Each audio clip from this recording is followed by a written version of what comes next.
So I am going to be, so I am going to be, so I am going to be, yeah, just waiting for people to come on. This is a book that will trigger people because it's definitely not politically correct at all. And why am I promoting this book? Because I haven't at all. And I'm not going to stay on this live very long at all. It's just to kind of get some dialogue going. And hey, Jennifer, it's good to see you. So, just waiting for people to get on. I think we've got 0 people. Just waiting. Seeing who he's going to come on. And just looking at the energy as well. Looking at the energy. Let me see. Yeah, there's a lot of anxiety. I'm seeing that with people. Hey, girl. A lot of anxiety that I'm seeing with people. I'm feeling calm, actually, which is weird because for a while I wasn't feeling too good, but now I'm feeling great. So, just waiting for people to come on. It might be, okay, so anyway, let me just start because honestly, I don't want to wait because it's really more for recording. So, recall is going to trigger the shit out of you. If you want a book that's going to make you all nice and cozy, this is not your book. It's not your book. There are people who aren't ready for this book, honestly. Everything that's politically incorrect is pretty much in this book. And that's the end of it. It starts out with the forward letter. It starts out with some of the sexual explicit content. There's a purpose to it. It's not to shock. It's just how things were. And there's a contrast of sexuality. If you pay attention, you'll notice that the characters in the 20th century and the way they connect is way more real and beautiful and loving and vulnerable than in the ancient world. There's moments of vulnerability, but in the ancient world, to be vulnerable was dangerous. It was dangerous for a woman. It was dangerous for her children. It was dangerous for her community, her people. And so this book is not going to make you, oh, there's a happy ending, don't get me wrong, because, but it's based on actual past life recollection. And when I do hypnotherapy with clients, okay, on past life recollection, you're not always the hero, my friends. You're not always the hero. Sometimes you are the bad guy. When I do Akashic readings, yeah, sometimes the way we fell had nothing to do with us. In other words, it was a trap, a betrayal, a mistake, a thinking, well, it's just going to be temporary, and realizing, oh shit, and here comes amnesia. This book talks about things that most people could relate to, because you go from a life, and many of us have had lives as warriors, conquerors, kings, queens, aristocrats. We've all had the opportunity. We've all had those incarnations. Every single one of us has had something, especially some of us who want to remember more about our past lives. We're attracted to past lives because we remember, like Polaroid shots, moments frozen in time. So many of you have had those incarnations. There's a feeling of untapped power. Untapped power. I just had a conversation with a potential client who wants to do hypnotherapy because her throat chakra is blocked. And tap power. I just had a conversation with a potential client who wants to do hypnotherapy because her throat chakra is blocked. And what comes to mind is it was just too dangerous to speak. Might have even been a beheading. It could have been a hanging. And these kinds of reverberation through past lives are real fucking things. So when I wrote this book based on actual events, which makes it no less, actually, it's funny. It's stranger than fiction. Okay, how about that? You can't make this shit up. And so if you are hogtied to your orthodox teachings religiously, this is not your book. Not at all. In fact, don't buy the book. It will fucking trigger you, piss you off, and so forth. But if you want to understand all of the nuances of what made you who you are today and what are your blockages today, but if you want to understand all of the nuances of what made you who you are today, and what are your blockages today, like what's fucking you up today, and you're willing to let go of your loyalty, your devotion to your religion, then go ahead. This is your book. If you are holding on to your religion and nothing, it's just that's it. That's only this. Yeah, this is not your book. This is not Secretary in New York meets a cowboy and falls in love. This is not your book at all. And it's not to say that it's shocking, but it's not about fantasies. It's not about unicorns. It's not about dragons and shapeshifters and none of that. It's none of that. It's actually based on many of you have had past lives in Egypt, in ancient Greece, in Atlantis, in the land of Mu, in places and beyond. And somebody had to live those incarnations. And I remember where I don't know if you guys remember the movie Revenge with Kevin Costner and Anthony Quinn. And I had a client who I told, you've got to watch that movie, because once you watch that movie, you'll realize why you and your twin are in separation. Why the sex literally exploded. Because in a past life, you were in a harem and you were caught making love to your lover. In the act, caught and dragged away from each other.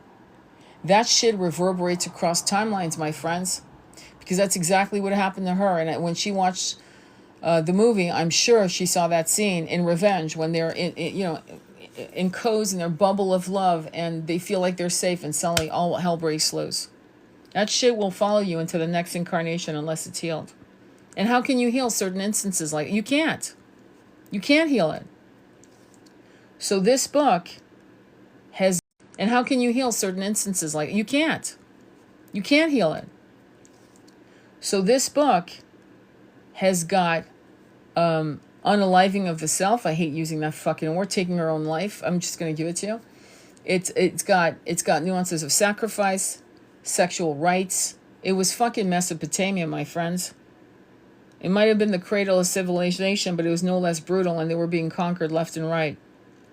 So that's what it's about. And why is erotic important? Well, because sexuality is the very epicenter of who we are. If we are fucked up sexually, we're fucked up, period. And you can't argue that point. Not with me. Don't try. I don't care if you have a PhD in psychology. If you're fucked up sexually, you're fucked up. And that's something you have to heal. And it can come from past lives. And you might say, well, no, because I was hurt. My uncle, my cousin, my this. I get it. But if you were having trauma in past lives, that trauma unhealed in the root chakra, right? Because obviously you don't have a root chakra when you're out of your body, clearly. But the samskaras of those incarnations follow you from incarnation to incarnation. Think of a little tiny backpack of influences that you carry on the back of your soul. That incredible electrical light that you ultimately are. And that shit you carry. Okay, so now your frequency is a match to people who are more likely going to harm you in that way. There's that. There's also the fact that maybe you chose, don't get mad at me, to actually experience that because either you did it to someone else, that's the old story, or you want to learn what that is so you can actually sit in sacred space with men and women who have carried that weight, ashamed of themselves, and you can sit there and look into their eyes and go, I've been there and fucking me. Ashamed of themselves, and you can sit there and look into their eyes and go, I've been there and fucking mean it. There's no teacher like fucking pain, sadly. And I know this because as I do my Akashic readings and my clients with hypnotherapy, I am seeing the shit we went through, not just in this planet, that actually created such trauma of failure in us that we couldn't protect ourselves. We couldn't protect the people, our own people, from being harmed. You carry that shit, my friends. You carry it. So when I wrote this book, Recall, it was to tell the truth, my truth, the truth as I experienced it, but it was also to weave in what happens when we feel as if we're not worthy of a good life. And it's carried from past lives. And so this book goes from Mesopotamia 6,000 years ago to the 20th century. And it's important in that chasm of time. 6,000 fucking years. That's intense. That's a lot. Because in my own memory, after that incarnation, there were multiple lives where I was the brother, a warrior brother to my actual then husband, the father of my son. I kid you not. And how how my life ended. And I could write. I mean, the original premise to this book was to write 3 books based on these incarnations. In one life, I was a high priestess, and I was doing some pretty. This book was to write 3 books based on these incarnations. In one life, I was a high priestess, and I was doing some pretty nasty shit with that power. Nasty shit. And I remember getting the incarnation, like the download, going, what the fuck? Why? I was like in my 30s. What the I was like shocked. Why? And then later on, within a year of really looping back to that incarnation, in detail, by the way. And by the way, the father of my son was in that incarnation as well. And I got to see why I was afraid of wielding my power in this incarnation. Because when I was in that incarnation, I wielded it for all the wrong reasons. To subjugate people, to actually harming people. And until people talk about the shadows of our incarnations, we're not going to heal as a people. I personally will individually heal. Many of us will individually heal because we are sitting in sacred space with our shadows. Those are the shadows. And some of them are very toxic. But the point that's very important is that the question I always ask my clients when we go, well, is that you today? No. Would you do that today? Oh, hell no, I would never. Exactly. There's a point. There's the point. You would never do that today. You can't even fathom how you were that, but now you're not. That's the point. Because until we excavate these skeletal, shameful things and places you've been in, until we excavate, we don't know what's blocking our throat chakra. We don't know what's blocking our third eye. We don't know what's blocking our root chakra, our solar plexus. We don't. And those incarnations are brought to us. And the sad part is that in hypnotherapy, hopefully you have a hypnotherapist that will lead you to that, to go, yeah, don't turn away. Like, let's look at this. What's going on? No, we're not going to look at you dying. Don't worry. We're not going to look at you dying. But what happened just now? Tell me what happened.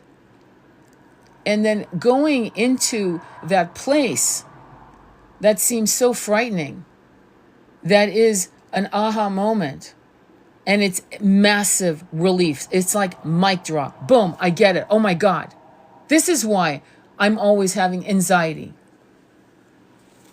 Because I was being dragged out of my farm and I saw my people enslaved or killed. And now, holy shit, I feel better. All of us as hypnotherapists will check in with like, how are you doing today? I feel, shit, I don't know. It's like a weight's been lifted. It's interesting how they always say that a weight has been lifted. That weight is what's preventing us, or at least I'm going to be arrogant for a minute. I'm not being prevented from my ascension because I look at this shit front and center and I urge you to do the same. So if you're clinging to your religious orthodox teachings, don't buy this book. You will be offended as fuck. But if you want to fucking be triggered into your own awakening, buy the book. Believe me, I'm not making that much money. It's $11.11. Trust me. You're not paying my rent, okay? Just so you know.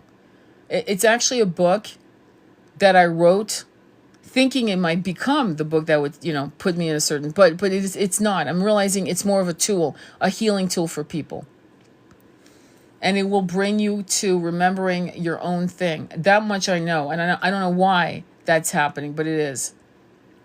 So shadows is where you have to start. And you have to be ferocious. It's interesting when I did Pachamama, when I did ayahuasca, right? And I remember, I sold everything with a fury. You have no idea. I was selling and getting rid of shit, as much shit as I could, to raise the money to move 3,000 miles to meet my shaman. That's a woman hell-bent on fucking healing herself. Let me just say that. Because it was, I'm healing this shit or I'm fucking out. If you get my drift. So I was ferocious and almost unmerciful when I sat across from my shaman to take the first cup. And I remember taking the third, and she looked at me because she knew my situation. We'd been talking. She's an amazing shaman. She was like looking at me like, are you sure about the third cup? And I looked at her, my mascara, my fucking snot running down my, whatever. Imagine. And I gave her that look, that look of fire. And she nodded her head and handed me, imagine.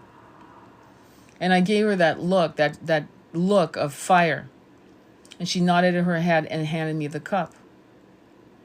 And I went right back under my blankets and fucking traveled into what had kept me from becoming who I am today.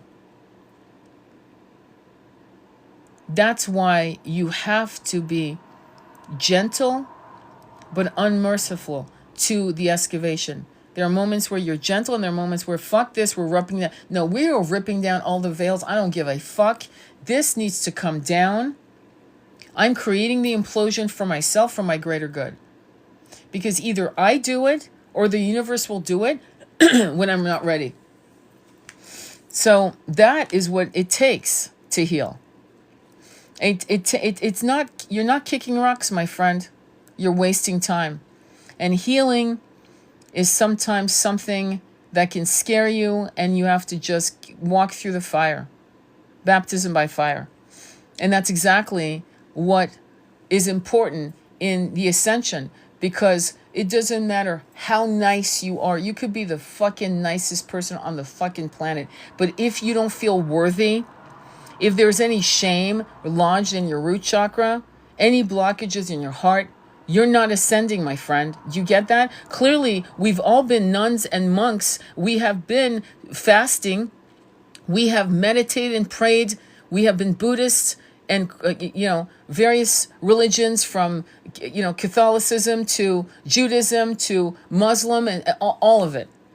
We've all sought God in this wanting so badly to be connected to the Creator. And we're still here because you're hearing me, or else you would have not be, you wouldn't hear me at all. You'd be gone into 5-6D or higher. You see? So the blocks that are preventing our ascension, the blocks that actually prevent us from immediately creating, like if I wanted to have a cup right now in my hand, if I didn't have all these little blocks, I'd have a cup in my hand right now. You might, oh, well, that's impossible. That's this, that's that. Please don't. That's not it. It's not it. When they say Yeshua turned water into wine, he wasn't fucking kidding. There's a few things on this planet that I really, in fact, lots of shit I don't believe. Yeshua turned water into wine, he wasn't fucking kidding. There's a few things on this planet that I really, in fact, lots of shit I don't believe in, to be honest. And it's not from cynicism. It's like, I know snake oil salesmen. You know what I mean? But the one thing, why is this important to say he turned water into wine? And he did it at the will, because we're all able to do it. The only thing that's stopping us is something. Do you remember Harry Potter? When they would go through walls to go through portals to the realms of, remember? Okay. Do you remember when the first time he tried, he fucking hit the wall and it hurt him? Like he actually bounced off the wall? It's interesting how for almost probably hundreds of years, hundreds, if not thousands of years, we've been told stories where what we call magical stories, where we were able to breach things that were impossible to breach, and we were able to travel to places that were impossible to do unless you were in a horse and carriage or car or plane. And it's those blockages. And the ascension, the process of ascension isn't practicing, levitating off the ground, though that'd be awesome. And there are people who can do it, quite literally do it. It's to basically strip yourself clean of any negative impressions from these incarnations that you've never explored. One of the things that was sad, in my opinion, and I find that sad in many, many people, is that they're terrified of hypnotherapy. Terrified. The very source of healing they're terrified of. And they are terrified of seeing beyond the veils. Terrified. They have been trained to feel comfortable in their discomfort. And that's where you're going to have to like step up. And some of the reasons why, like, I'm coming out like a lioness with my book is, it came out last year, just so you know. I didn't say shit really, maybe once, but then I was like, whatever, you know, and I continued on with my other content. But then I started realizing, after going through it recently, because I'm actually doing little, I don't know, you're seeing like 14-minute clips and 14-second clips, literally 14 seconds. And I thought to myself, you know, it's still an important book for those who want to fucking get aligned. And that's not my ego saying it, because I'm not here to kiss my own ass. It'll never be a bestseller. It will never. Why? Because it isn't that, because it's not politically correct. You'll see that if you read it at all. No one's fucking safe. And even the protagonist's sexuality and her integrity has to be questioned. Because when we are young women wielding our sexuality as we grow out of being 14 to 16 to 17, and some of us have been harassed by men, actually most of us when we're 14, 15, harassed by men who could have been our grandfathers, okay? Inappropriate shit. What you see in the character in this book is her turning the tables. It's female rage. It's normal. It's actually it's what you're seeing right now, female rage, except it's now on social media, whereas before it was 1970s, 1960s, 1950s. And in 1950s, if you had female rage, you'd end up like Kennedy, who got a lobotomy. Do you get what I'm saying? So this book is by no way going to be who got a lobotomy. Do you get what I'm saying? So this book is by no way going to fucking make you comfortable. It's not supposed to. It's a very raw story based on my own experience, you know. The way she meets Malek, verbatim. I didn't change a fucking scene. It's weirdest shit happened. It's exactly how it happened. The way the downloads happened, exactly how it happened. The way I remembered, exactly. And then, of course, because there's all kinds of patches of holes, as a writer, creative nonfiction, you have to patch up the holes. The way the job I had, it's exactly the job I had. The bullshit in that job, exactly the bullshit I was dealing with. You'll see. But the female anger, this is why I understand it, but I also understand its toxicity. I could tell you stories that would get me off TikTok right now on female anger against men. So, but you see, you can't stay there as a woman. That's my whole point. My whole point, been there, done that. And you have to understand that we've been men before, number one.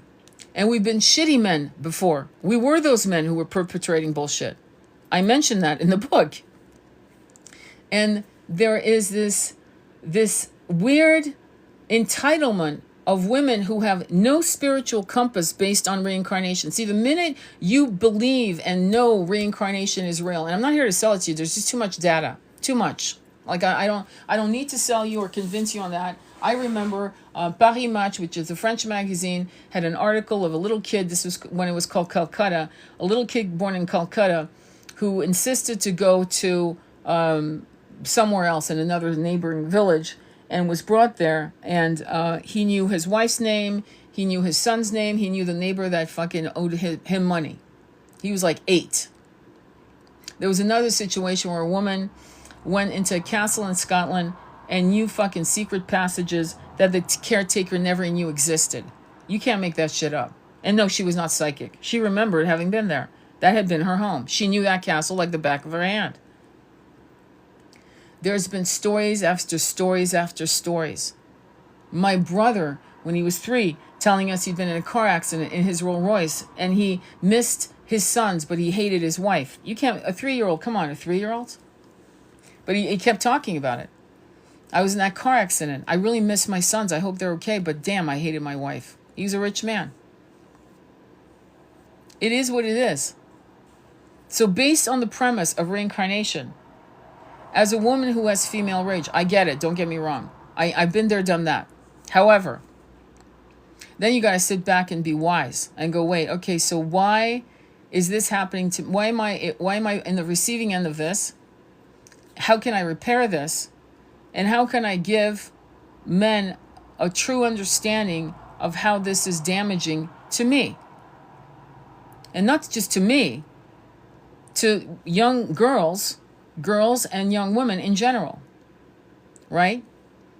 My son just posted a video, which is, it's funny because it's a video of a girl wearing a black t-shirt and black jeans walking 10 hours in New York City. I used to live in New York City. I know that girl, meaning I was that girl, okay? And I'd cross streets to avoid bullshit.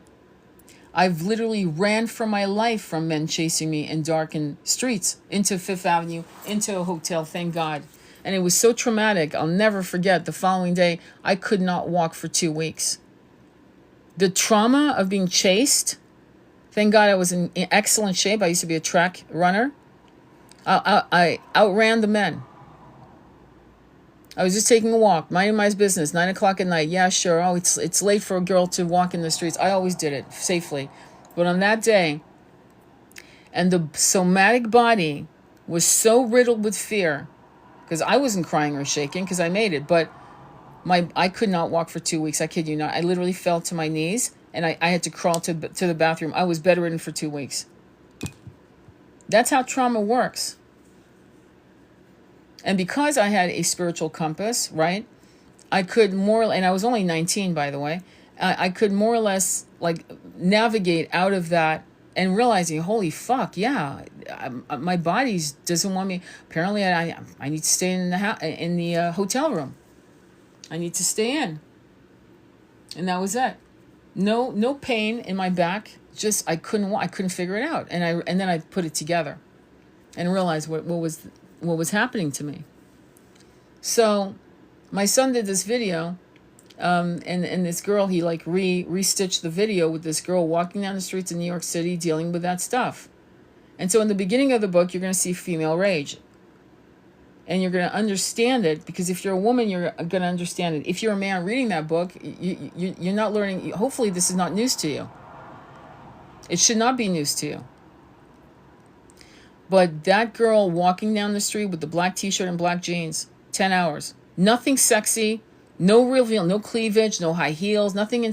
Not that it should matter what the fuck you're wearing, but okay, let's move on. And the harassment, being followed and all. And the female rage is incredible. But it has to stop. And men, and there are a lot of beautiful, sacred, wise men out there. Beautiful men.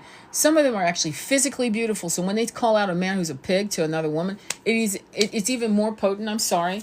It is. And so we're asking, as a female high priestesses, we're asking our high priest, call these men out. Call these men out, because it goes on and on. To be pretty or to be good looking or to be sexy, just innately sexy, wearing a fucking paper bag, okay? And not to feel safe is insane. So the first few pages of this book, you're going to see that being articulated in an interesting way. And so, and then it goes right into the past life in Mesopotamia. And it goes back and forth and back and forth.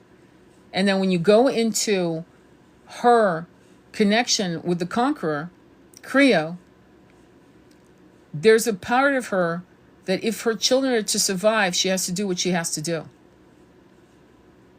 And there's other things going on that are betrayals upon betrayals upon betrayals to survive and to make sure her children survive. And so that's what you guys need to understand is how women had to navigate. There's a great story about Cleopatra that I thought was amazing, right? Caesar died, as you know. You know how, I hope you guys know how he died. You should know, because that's one of the great betrayals of that reverberates across the halls of time. One of the worst betrayals one could wage upon another human being. But anyway, he's gone. And she's got Caesar's son. And she knows she has to survive. She knows. So she takes her barge from Egypt to Rome to meet with Mark Antony, who was his right-hand man. He was his Doc Holliday, was Mark Antony. And she knows she has to seduce him. Now, there are reports that she was not a beautiful woman. That wasn't her thing. Her thing was that she was alluring, incredibly sexy, and beauty and sexy is not the same thing. It's a different energy. Some women are blessed to have both. And she had that charisma. She was brilliant. She knew fucking 9 or 12 languages, and she knew Egyptian, which none of the Ptolemies knew Egyptian, which proves to me that her mother was a concubine, because you can't interbreed people for 300 years and expect not to have idiots. So she was brilliant. Clearly she was not. It was ceremonial marriages of brothers and sisters. It was a ceremony. People weren't actually breeding from that, okay? Having children with that. No one was that dumb. So they had concubines and lovers, obviously, and children were issued from that. Anyway, long story short, she's on the barge, and she has the most beautiful women dancing. It's like a hallway. Imagine a hall of just female flesh dancing with these reed flutes playing. And Mark Antony has been invited to her barge, and he's walking through these women, just reaching out and caressing his thighs and his chest. You get me? By the time he gets to her, he's hot as hell. Hot. Ready to be with a woman. And there's Cleopatra. The levels of seduction that Cleopatra became famous for, and the fact that she had learned, she would go to the Alexandria Library and learn all kinds of different things about, I'm going to say tantric things. She understood how to hold a man's attention for survival. Do you get me? I'm sure she enjoyed it, don't get me wrong, but she also needed to know how to survive. That's what's fascinating to me about women in the ancient world. Because they had to do certain things to get certain things. And I forgot who the mistress was. I wish I remembered. I'm not sure if it was Madame de Pompadour. But there's a very good movie right now you may want to look at called Madame du Barry. It's Jeanne du Barry, I believe. It came out this year. And it's with Johnny Depp, believe it or not, who plays Louis the 15th. I believe. Yeah, Louis the 15th. That was his mistress. She was so powerful that she actually ran France with him. This was known, and she was hated for that. But I think it was Madame de Pompadour, who, to seduce the King of France, I think it was Louis the 14th, I believe, I'm not sure, I'll have to check. In one episode, doesn't walk in, she's in a coach, and the coach is pink and she's wearing blue. And the following day, she comes back and the coach is pink, and or the coach is pink, blue, and she's wearing pink.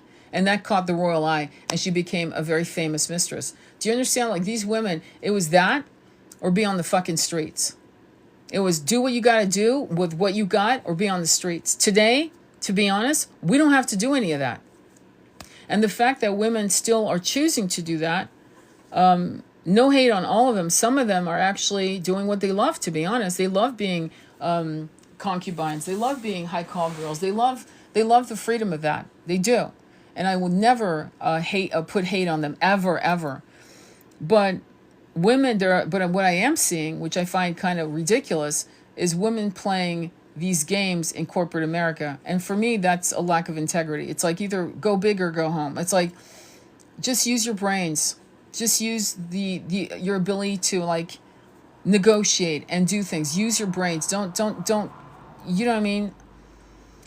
Don't lower yourself to those levels. Not for that kind of no money. You know what I mean? It's the weirdest thing to me. I think my philosophies on this shit are a little probably wild to you, because I've studied some of the great women of our history, And I've always been in awe of them and how they use their sexuality and their body for the right things. And I don't see that too much happening today. One of the great stories of Eleanor of Aquitaine, which I've said before in lives, I love that story because it just shows the power of a pair of tits.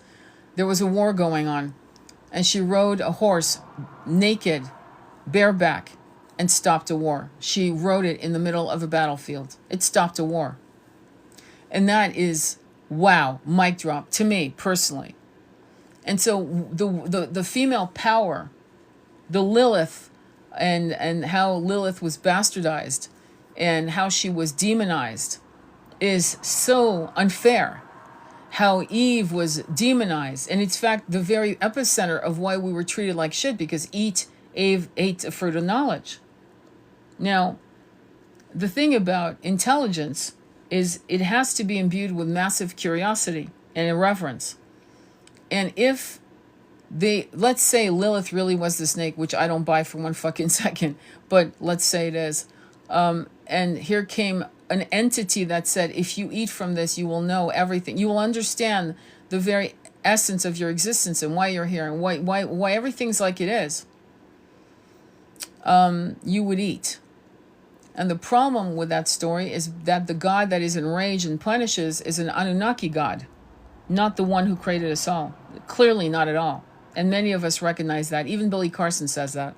And I'm saying even because when we are all having the same thought and then you come across someone else that's like got influence and is a writer and saying this, you're like, okay, yeah, we're on the same track. That is an objective truth. It's no longer my opinion. It seems to be what we've all figured out. So that would explain why we were asked to be dumbed down. As long as we were dumbed down, we could be servants, slaves, whatever. So that was the beginning of our awakening, if you will. In these particular life forms, in these bodies. We were awakened before in other incarnations on other planets, obviously. But then amnesia set in, and therein lies the issue that we've had. Anyway, I'm going to let you go. I want to thank you all for being here. I hope some of the things I shared was made sense. And I will post this on YouTube. And again, sending you so much love on your journey. I hope to see and hear from you soon. Namaste. Be well. Thank you.